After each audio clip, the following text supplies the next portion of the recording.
La tensión creciente entre Irán y Estados Unidos con sus aliados en la zona amenaza la seguridad del suministro mundial de petróleo y puntos estratégicos como los estrechos de Hormuz, Bab el-Mandab y Suez. El mundo contiene el aliento ante el temor de una nueva conflagración.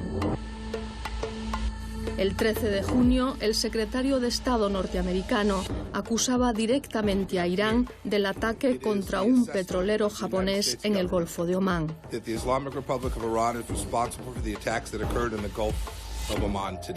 Los halcones de la administración Trump, el secretario de Estado Mike Pompeo y el consejero de Seguridad Nacional John Bolton hacen uso de un lenguaje belicoso contra Irán que el día 20 derribaba un dron espía norteamericano de última generación, coste $180 millones en misión de reconocimiento siempre en la misma zona.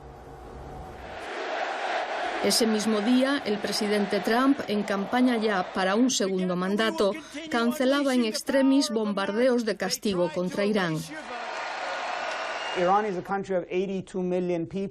Irán es un país de 82 millones de habitantes, grande, con una posición estratégica. Derribar el régimen no es algo tan fácil como lo que Estados Unidos hizo en Irak. La capital de Irán está situada a 2.000 kilómetros y a 2 cordilleras del puerto naval más próximo. Es un partido completamente distinto al que se juega en Irak. Bali Nasser, autor, entre otros libros, del Despertar chiita o La nación prescindible sobre la política de Obama en Oriente Medio, dice que ahora, en ausencia de un proceso diplomático internacional para la región, cualquier incidente puede desembocar en un conflicto global.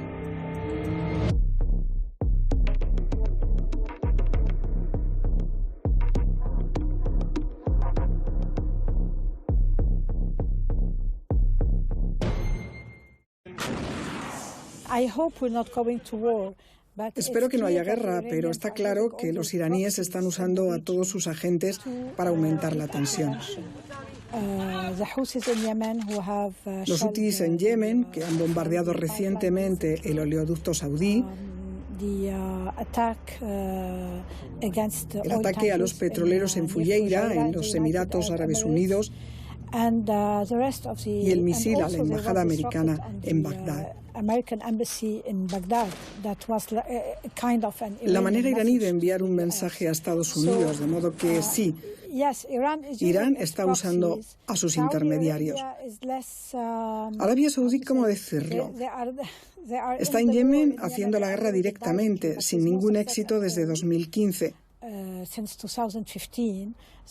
Así que hay un montón de tensión y sentimos cómo cada país teme establecer el escenario del próximo conflicto.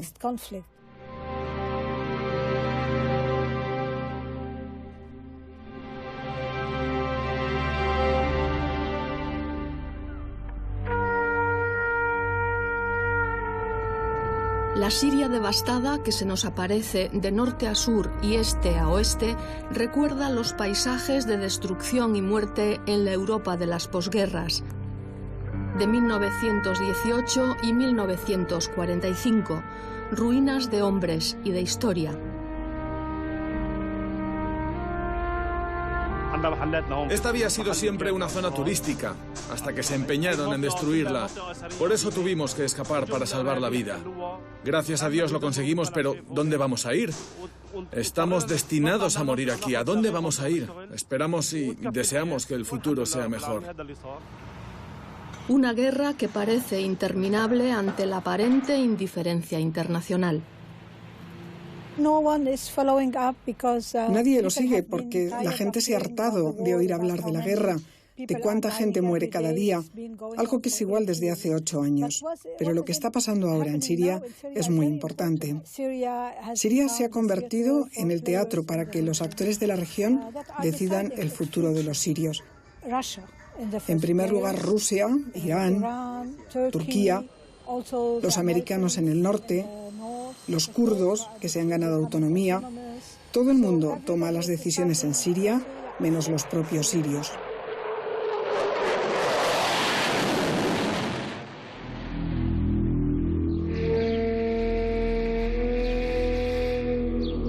Levantada en los siglos VIII y después de un incendio en el XII, la gran mezquita omeya de Alepo fue destruida en el 2013. Aquí está enterrado el profeta Zacarías, padre de Juan el Bautista, venerado tanto por cristianos como por musulmanes. Ahora se reconstruye con fondos rusos y chechenos, los mismos que han enviado y todavía mantienen tropas en Siria.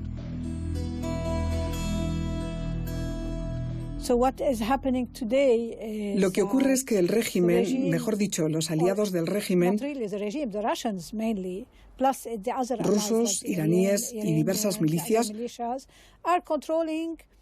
controlan tal vez 2/3 del país, con 1 de cada 3 sirios obligados a escapar como refugiados al exterior.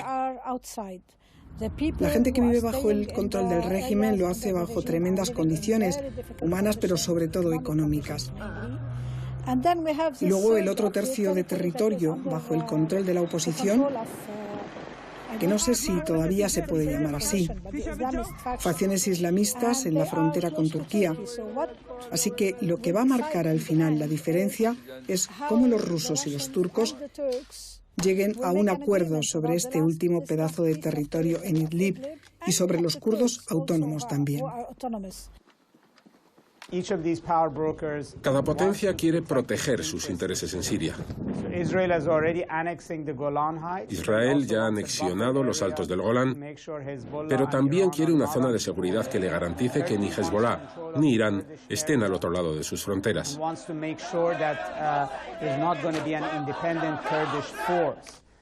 Turquía quiere tener el control de las zonas kurdas para impedir su independencia, una amenaza a su seguridad interna.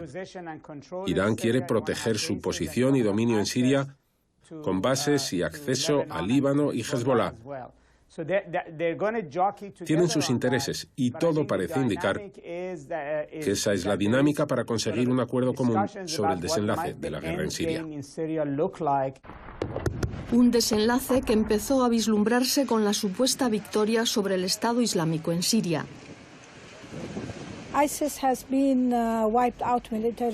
El ISIS ha sido aplastado militarmente, pero en Irak dijeron lo mismo y luego reaparecieron. Nunca hemos visto, para empezar, una victoria total frente al Estado Islámico. Siempre que han proclamado una victoria, esta gente reaparece en otro lugar. Y aunque es cierto que desgraciadamente hay una colisión de algunos países de la región en Siria, también es cierto que el ISIS fue un enemigo muy útil para el régimen. Los usaron cuando lo necesitaron, los potenciaron también cuando los necesitaron. Hemos visto cómo aparecían y desaparecían. Llegamos a Damasco, cuya población se ha multiplicado varias veces con los desplazados internos. Lejanos los tiempos de una de las mayores metas turísticas de Oriente Medio. Antes todo era mejor que ahora. La vida era otra cosa. Estábamos verdaderamente bien. No hay ningún país del que no vinieran turistas a Siria.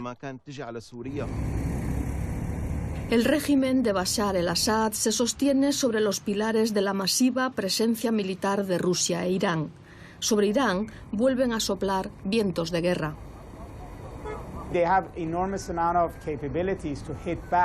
Irán tiene una gran capacidad militar para responder con ataques en Líbano, en Siria, en Irak, en Afganistán. Así que una guerra contra Irán no se libraría en territorio iraní, sino mucho más regionalmente. Y si la presencia iraní en Siria, Irak, Líbano colapsa de repente, lo que la reemplace va a ser el caos. Y no es como ir de la actual situación en Irak a algo inmediatamente más estable, sin que Estados Unidos tenga que volver desplegando un gran número de fuerzas sobre el terreno, tratando de crear un nuevo orden político. Si Irán se va de Siria y el régimen de Assad colapsa, lo que lo sustituya no va a ser algo que democratice o estabilice Siria, sino más caos y más guerra civil.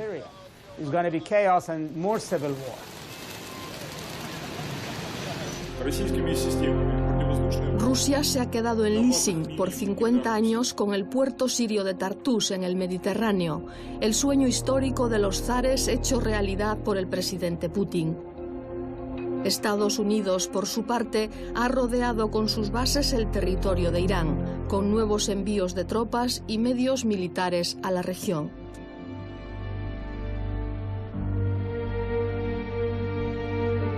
En junio de 2019 se conmemora el 100 aniversario de la Conferencia de Paz de París, donde las grandes potencias reconocieron las fronteras de los nuevos estados de Oriente Medio, resultado de la disolución del Imperio Otomano. A Francia acudieron Lawrence de Arabia y Faisal I de Irak, antes rey de Siria, cuando Damasco se conocía como el corazón del mundo árabe. Un año después del final de la primera contienda global, conocida como la Guerra para acabar con todas las guerras. En París, aquella firma pasó a ser reconocida como la paz para acabar con todas las paces.